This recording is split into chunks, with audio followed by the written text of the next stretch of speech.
आज मैं आपको सुनाने जा रहा हूं एक ऐसी कथा जो हमें पवित्रता, संयम और ईश्वर की कृपा की गहराई को समझाती है। यह है आर्षि गौतम और अहिल्या की कहानी।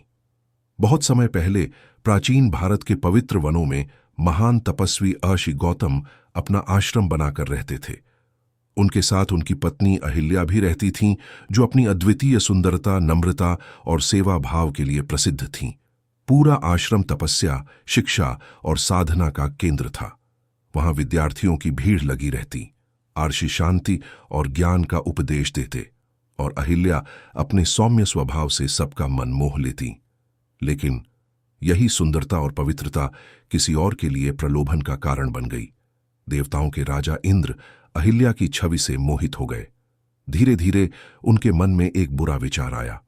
उन्होंने सोचा कि किसी तरह आर्षि गौतम के रूप में जाकर अहिल्या के पास पहुंचा जाए।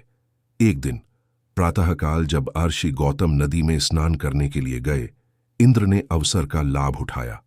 उन्होंने गौतम ऋषि का रूप धारण किया और आश्रम में प्रवेश किया। अहिल्या ने उन्हें देखा और उन्हें अपने पति समझकर आदरपूर्वक सेवा की। अहिल्या के मन में कोई छल, कोई पाप नहीं था। उन्होंने वही किया जो एक पत्नी अपने पति के लिए करती है। थोड़ी ही देर में असली आर्षि गौतम आश्रम लौटे। जैसे ही उन्होंने प्रवेश किया, अपनी दिव्य दृष्टि से सब कुछ जान लिया। उन्होंने इंद्र के भेष को तुरंत पहचान लिया और क्रोध से कांप उठे। इंद्र भयभीत होकर वहां से भाग खड़े हुए, लेकिन आर्षि का क्रोध शांत न हुआ। उन्होंने अपनी पत्नी अहिल्या की ओर देखा।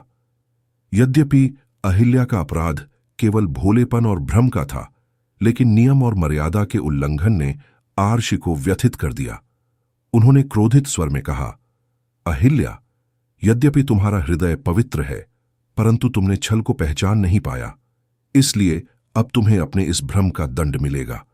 तुम पत्थर बनकर युगों युगों तक यहां पड़े रहोगी।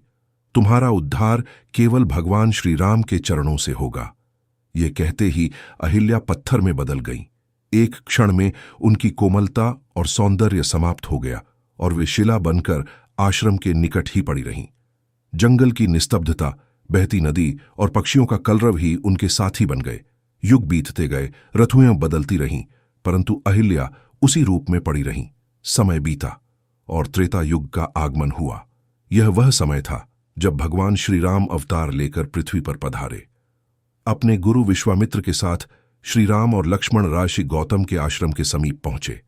जैसे ही श्री राम वहां आए, उनका चरण उस पत्थर से स्पर्श हुआ।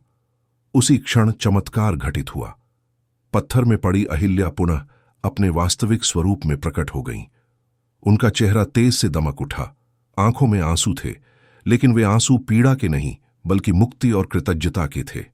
अहिल्या खड़ी होकर बोलीं, प्रभु, मेरे पाप, मेरे भ्रम, मेरे सारे बंधन आज आपके चरणों से टूट गए। आपने मुझे पुनः जीवन दिया। मैं सदा आपकी आर्णी रहूंगी। श्री राम ने करुणा भरी दृष्टि से उनकी ओर देखा और कहा, अहिल्या, तुम्हारा मन सदा पवित्र था।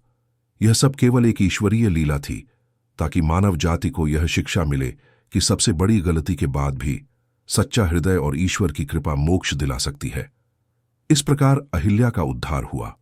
यह कथा हमें सिखाती है कि जीवन में चाहे कितनी भी गलतियां क्यों ना हो जाएं, चाहे हम भ्रम में पड़ जाएं या कठिनाइयों में पत्थर जैसे जड़ हो जाए, ईश्वर की कृपा और सच्चा पश्चाताप हमें फिर से उठाकर प्रकाश की ओर ले जा सकता है। युगों बाद भी यह कथा आज हमें यही याद दिलाती है कि सत्य, पवित्रता और ईश्वर में विश्वास ही हर बंधन को तोड़ देता है।